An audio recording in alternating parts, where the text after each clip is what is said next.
How do you like your depth at wide receiver? I like it, man. Where we're at last year compared to this year, man, I kind of felt like last year we only had about, 4 to 5 guys that could, play that we trusted, This year, man, I think we're going to be in the 7 to 8 range.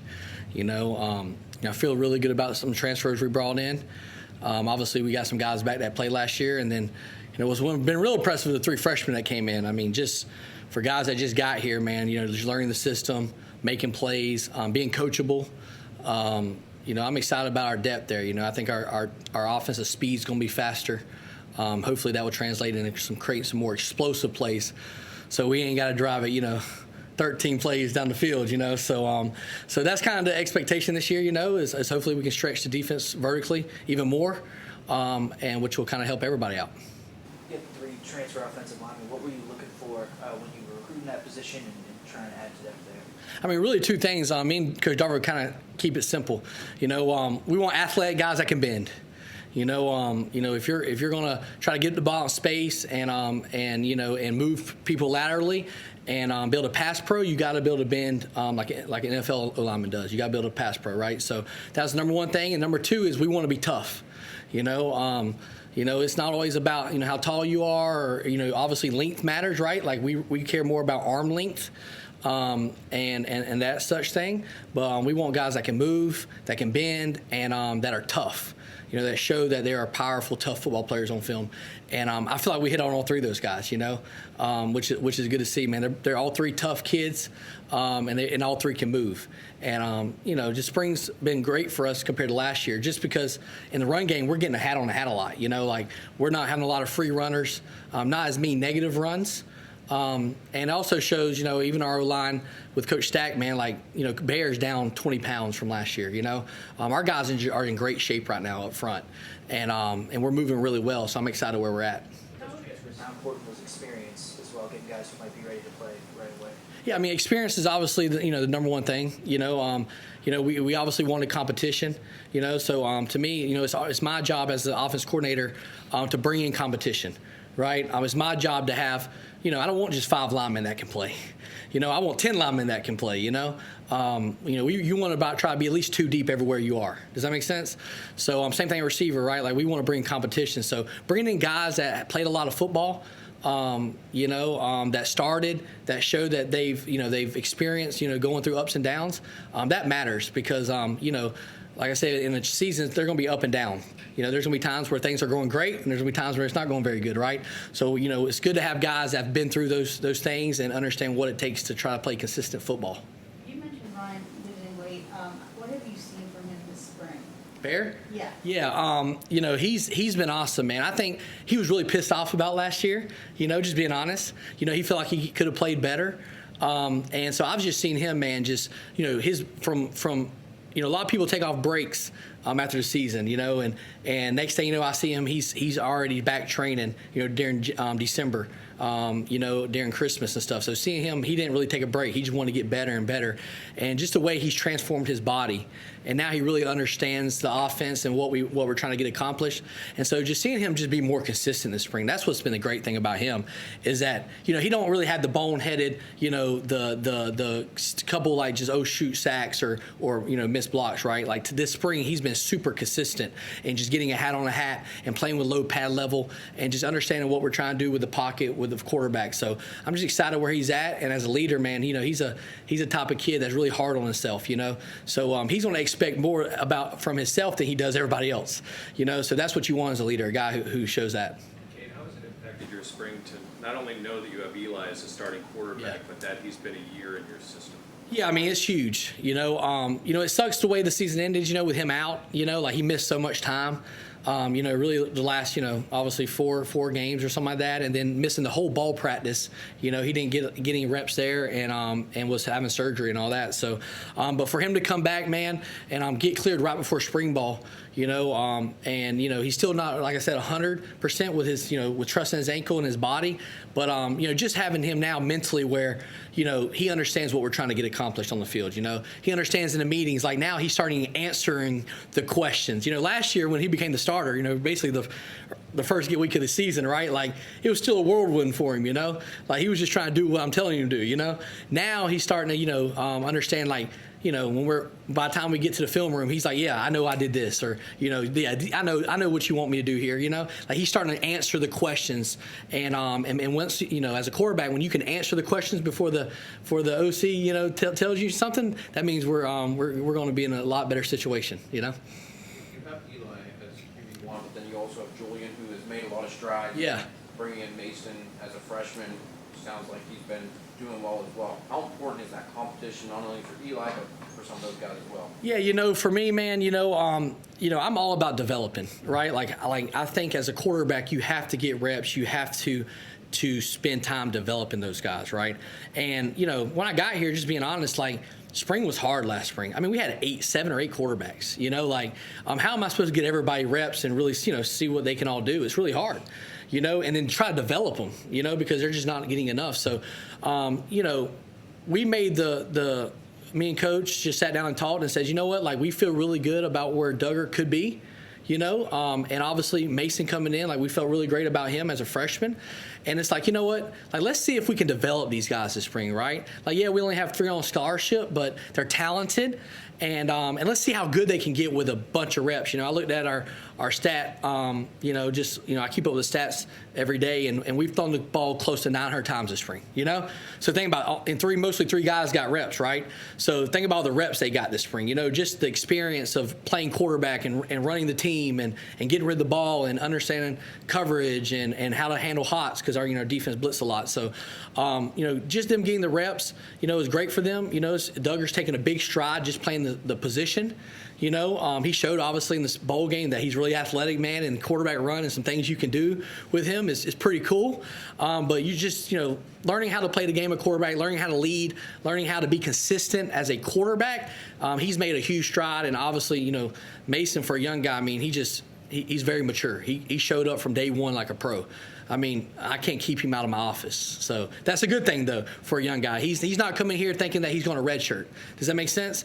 And when you got a young guy like that, man, it makes everybody better, because it's like, I got to even do more, because if he's a freshman doing that, right, like that's the expectation, So it's not doing the bare minimum at quarterback.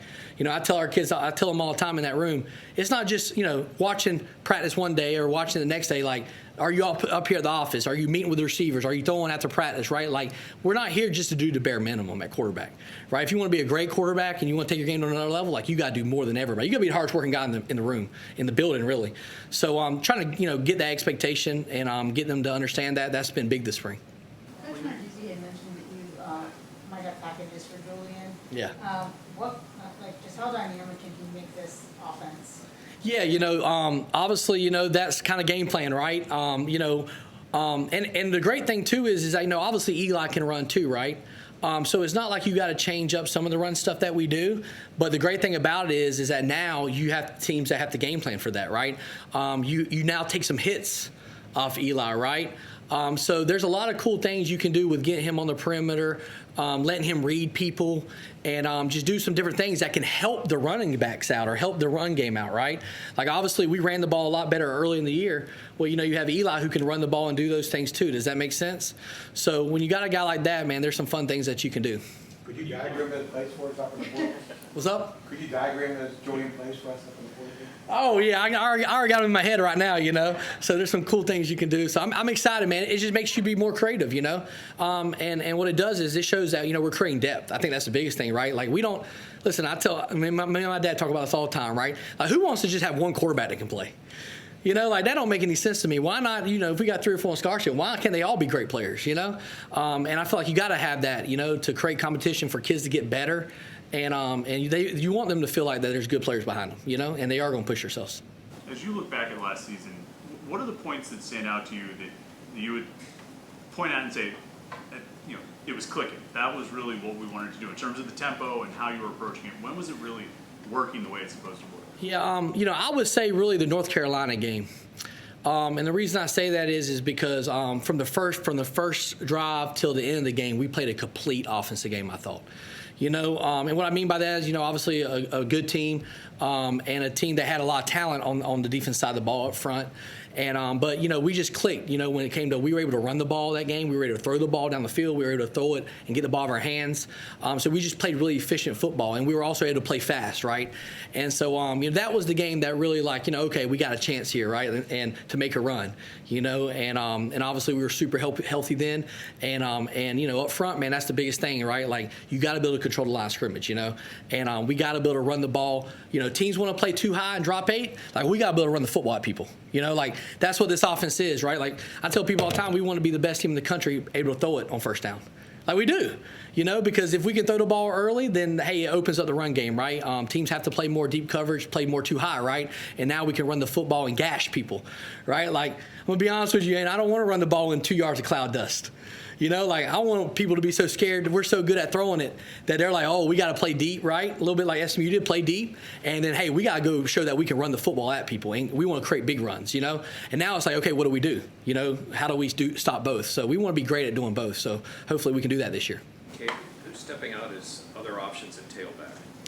Anyone really taking advantage? Yeah, we had a small room this spring. We had 2 obviously high school guys committed, and we kind of one of our other top guys that we had on our board came available late in the season that were from Louisville and decommitted from Louisville. So for us, it was like do we want to take a transfer? Or, hey, man, why not take a great high school player if we think he's great, a kid that we can develop and bring him in here. So we took 3 high school running backs, and they're all a little different, which is great, right? You got Boozy, who's, 5'9", over already 180-something pounds after getting here. He's going to be a 190, 200-pound kid who can fly. You got another one that's coming in that ran 10.5 who can run too. And then you got a bigger kid coming in who's close to 5'11", 109 pounds already. And he also ran 10.9. So, we got a bunch of different guys in that room now. But really this spring, the one, really 2 guys that, Jules obviously got hurt, so, haven't got to see him as much. And I thought he got a lot better reading the runs and understanding what we're trying to do, obviously a second year in the offense.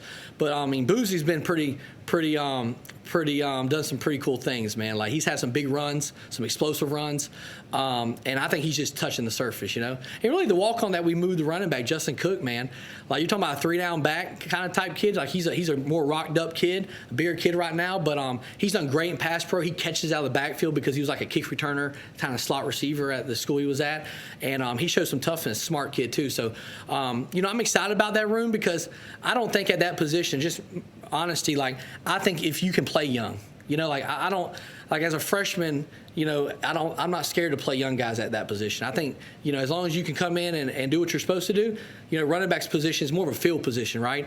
Usually you're just really talented, So, I think that's a position where you can come in and play early as long as you get with Coach Lamar and learn what we're trying to do. You said during the offseason you kind of decided to stick with these 3 guys at quarterback. Yeah. Not bring anybody else in, just develop these guys. Yeah. But how much was that influenced by how Julian played in the bowl game, or was that something you were thinking even as soon as the regular season ended? Yeah, for me, man, obviously it had something to do with Julian, right? Because I don't, you don't want to bring in a guy and it hurts him development, right? Just at this position, I want people to understand I'm trying to invest in the quarterbacks, right? And we got to be honest with it. Let's just be honest, right? Only one quarterback can start. It's the one position where it's not a receiver where, you can play 3 receivers, 4 receivers. You can go 4 wide, 5 wide, right? One guy really plays a lot of times, right? And so, I want to develop those guys. And Coach Dews was on board with that. And my biggest thing is, man, I'm not just going to bring in somebody in here just to bring somebody in. Right? I don't believe in that, if we go get somebody, if that ends up happening, right? Well, then to me, we believe in the kid, I'm not bringing anybody here just to take up a spot, I want to make sure we do right by our kids here first, right? And if we're bringing somebody in to compete and make the room better. Right, we're bringing somebody that we believe that can help us, and push those guys, right, and make them better.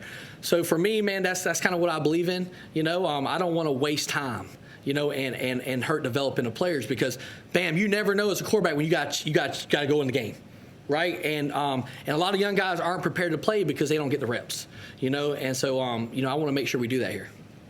Year 2 means that all your players have more experience, but also there's a year's worth of film on your offense. Yeah. For the rest of the league. What kind of stuff did you guys do as a staff to say when everyone else kind of has some adjustments ready for you?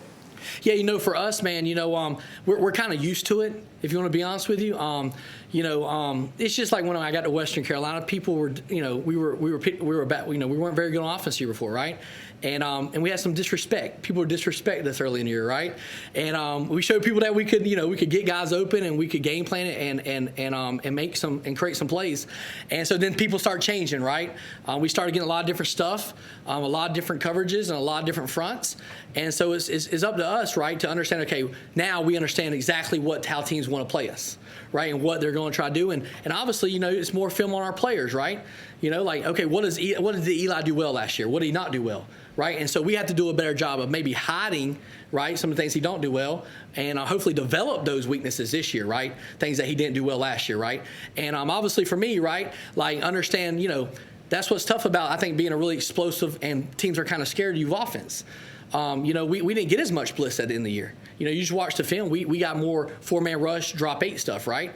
So, how can I obviously game plan the defense, right, by watching all this film, but also understand that, hey, this is what they're probably going to do to us, right? Let's make sure we're prepared and be able to make adjustments even faster. Does that make sense? And I think for being year 2 of the offense, we understand the adjustments we need to make as coaches. We now have the iPads, which is awesome, right? But year 1, I think it's a lot harder to make adjustments when your players don't truly ever understand everything you want to do in your system. Does that make sense? And maybe there's some things you can't do in your system yet because it's year 1. You see what I'm saying? So now year 2, maybe we can switch things up quicker or adjust even faster this year, and our kids can handle it because now, okay, we can, add more to the playbook. Does that make sense?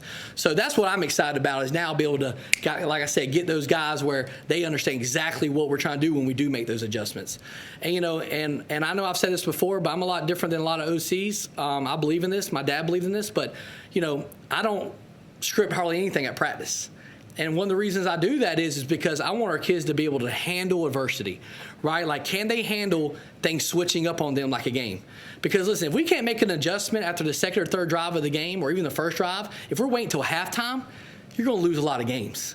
And so our job is to put these guys in tough situations, stress them learning, right, and make them be in uncomfortable situations. So when we do get an uncomfortable situation and we do get a different coverage or something different, can our kids handle the answers? And that's what I want to see us do this year.